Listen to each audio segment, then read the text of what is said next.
जा रहे हैं यहाँ से। नैरोबी से मॉरिशस तक हम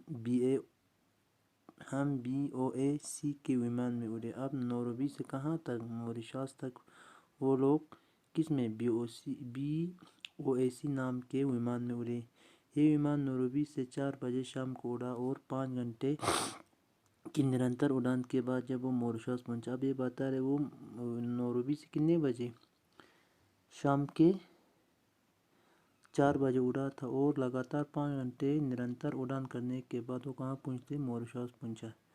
तब वहाँ रात के लगभग 10 बज रहे थे। वहाँ पे कितने बज रहे थे? रात के 10 बजे। कहाँ? मॉरिशस में। रात थी, अंधेरा थी, पानी बरस रहा था, मगर तब भी हमारे स्वागत में काफ़ी लोग खड़े थे। अब बता रहे रात भी थे, अंधेरे भी थे और बरसात भी हो रही थी, तब भी उनकी स्वागत में बहुत से लोग खड़े थे। हवाई अड्डे की स्वागत का सभा देखकर ये भाव जगे बिना नहीं रहा कि हम जहाँ आए हैं वो छोटा पैमाने पर बारात है। अब वो बता रहे वहाँ हवाई अड्डे पर इतने लोग देखकर, उनकी स्वागत में इतने लोग देखकर ये लेखक बता रहे कि उन्हें कभी नहीं लगा कि हम हिंदुस्तान से बाहर हैं, क्योंकि वहाँ पे बहुत सारे हिंदुस्तानी थे। मॉरिशस द्वीप भूमध्य रेखा से कोई 20 अंश दक्षिण और देशांतर रेखा 60 अंश के बिल्कुल पास है। अब ये बता रहे जो मॉरिशस द्वीप है, जो आइलैंड है, वो भूमध्य रेखा से 20 किलोमीटर दक्षिण की तरफ और देशांतर रेखा 60 अंश के बिल्कुल पास है, किंतु इससे पश्चिम की ओर बसा हुआ मॉरिशस की अधिकतम लंबाई 47 किलोमीटर। अब ये जो द्वीप है, आइलैंड है, ये उनका लंबाई 47 किलोमीटर अधिकतम और चौड़ाई है 48 किलोमीटर। वैसे पूरे मॉरिशस द्वीप का रकबा पूरा, अब हम बता दें, पूरा मॉरिशस का रकबा हम बता दें तो 1150 किलोमीटर है, अंग जाता है। ये द्वीप हिंद महासागर का मोती। अब ये बताइए जो द्वीप है ये इंडियन ओशन का क्या है? मोती है। भारतीय समुद्र का वो सबसे खूबसूरत सितारा है, जो इंडियन ओशन का सबसे खूबसूरत नज़ारा और सितारा भी है। चिंकू मॉरिशस की बातों में से अधिकांश बिहार और उत्तर प्रदेश के लोग। अब बात रहे जो मॉरिशस में हिंदुस्तानी लोग हैं, उनमें से ज़्यादातर हिंदुस्तान के बिहार और मध्य प्रदेश के हैं, बिहार और उत्तर प्रदेश के। इसलिए हिंदी का मॉरिशस में व्यापक प्रचार है। मॉरिशस की हिंदी प्रचारणी सभा जीवित जागृत संस्था है। अब ये बात है, इसीलिए जब वहाँ पे हिंदुस्तानी लोग हैं तो वहाँ पे ज़्यादातर हिंदुस्तानियों के भी चलता है। मॉरिशस की राजभाषा अंग्रेजी। अब बताएं उनका लैंग्वेज है, ऑफिशियल लैंग्वेज अंग्रेजी इंग्लिश है, किंतु बोलचाल की भाषा क्रोयोल है। अब वहाँ पे ज़्यादातर क्या यूज़ होते हैं?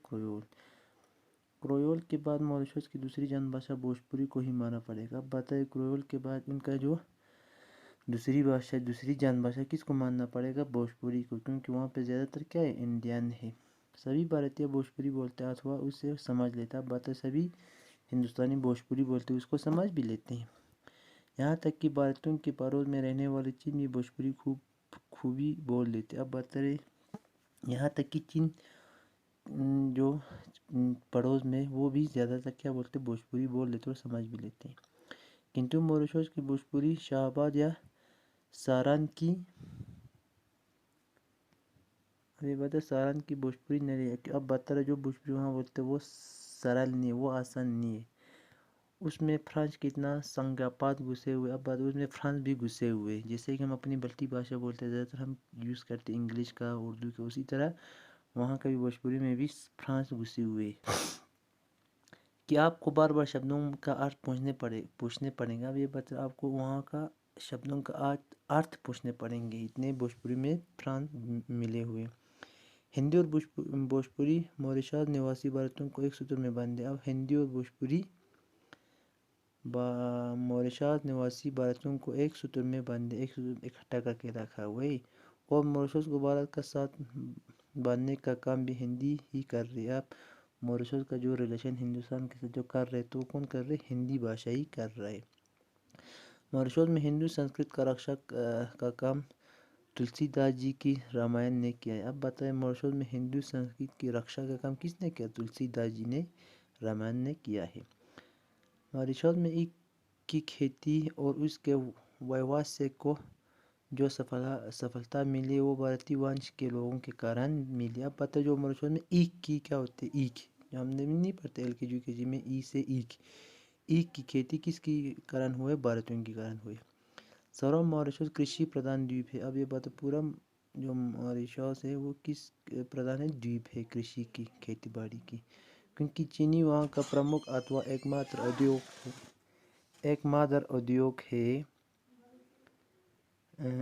उद्योग है। भारत में बैठे बैठे हम ये समझ नहीं पाते कि भारतीय संस्कृति कितनी प्रभावती और चिरायु है।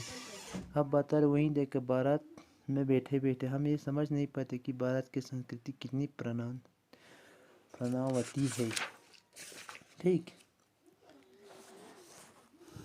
और चिरायु है। मॉरिशस जाकर हम अपनी संस्कृति की प्रधानता का ज्ञान आसानी से प्राप्त कर लेते। अब हम अपना संस्कृति कितना बड़ा है वो मॉरिशस जाके हम ये इसका वैल्यू पता कर सकते।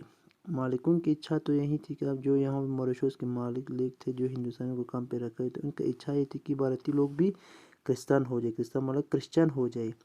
किंतु भारतीयों ने अत्याचार तो सही, भारतीयों ने बहुत से अत्याचार सह लिए, लेकिन प्रलोभनों को ठुकरा दिया। प्रलोभनों का मतलब होता है लालच को ठुकरा दिया, क्योंकि लालच देकर भारतीयों को क्या कन्वर्ट करना चाहते थे, क्रिश्चियन में कन्वर्ट करना चाहते थे। उनके जो मालिकान है, जो भारतीय लोग वहाँ जाके काम करते हैं, मगर भारतीयों ने लालच को ठुकरा दिया। वो अपने धर्म पर डटे रहे और जिस द्वीप में परिस्थितियों ने उन्हें बेच दिया था उस द्वीप को उन्होंने छोटा सा हिंदुस्तान बना डाला। अब ये बात है, जिस द्वीप में उन परिस्थितियों, उन मुश्किल हालात में वो लोग बेच दिया था, उन्होंने उसको क्या बनाया, छोटा सा हिंदुस्तान बना डाला। ये ऐसी सफलता की बात है जिस पर सभी भारतीयों को गर्व होना चाहिए। अब ये बात है, ये ऐसी एक सफलता की बात है जिसको पूरे भारतीयों को क्या होना चाहिए, गर्व होना चाहिए। मॉरिशस के प्रत्येक प्रमुख ग्राम में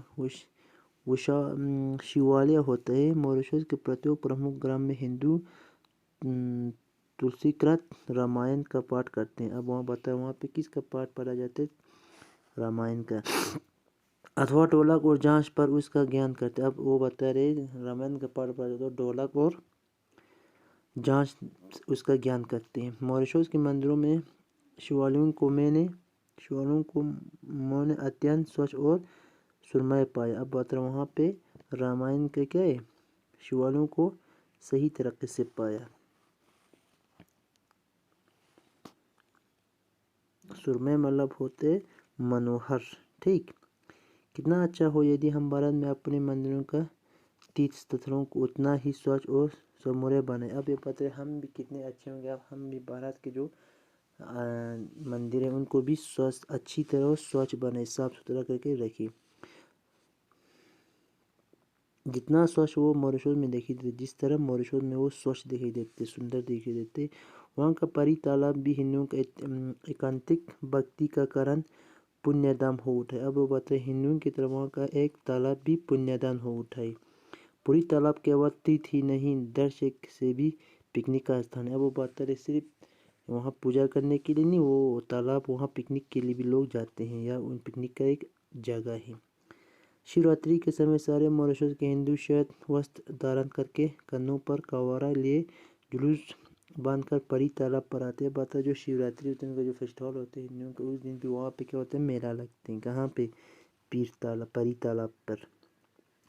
और यहाँ से जाल लेकर अपने गांव के शिवालय को लौट जाता है। बात है और परी तालाब से जल लेकर कहाँ लौट जाते हैं, यहाँ पे लिखा हुआ है, परी तालाब से जल लेकर अपने गाँव में लौट जाते हैं तथा शिवाजी को जल चढ़ाकर अपने घरों में प्रवेश करते हैं। ये सारे काम वो बड़ी ही भक्ति भावना और पवित्रता से करते हैं। अब ये बात है वो लोग ये जो पूरा काम एकदम बड़ी भक्ति भावना से करते हैं। सभी वैसे लोग उस दिन उजली धोती, उजली कमीज, उजली गांधी टोपी पहनते हैं। हाँ, बच्चे हाफ पैंट पहन सकते हैं। अभी बच्चे हाफ पैंट पहन सकते हैं, लेकिन गांधी टोपी उस दिन उन्हें भी पहननी पड़ती है। लेकिन जो गांधी टोपी होते हैं उन्हें भी पहननी पड़ती है। परी तालाब पर चलने वाले ये मेला मॉरिशस के प्रमुख आकर्षणों में से एक है। जो परी तालाब पर मेला चलते है वो मॉरिशस के एक बड़ा फेस्टिवल है, और उसे देखने अन्य धर्मों के लोग भी काफ़ी संख्या में आते हैं। ये बात है उसको देखने के लिए अन्य धर्मों के लोग भी बड़ी संख्या में आते हैं। Thank you and have a nice day.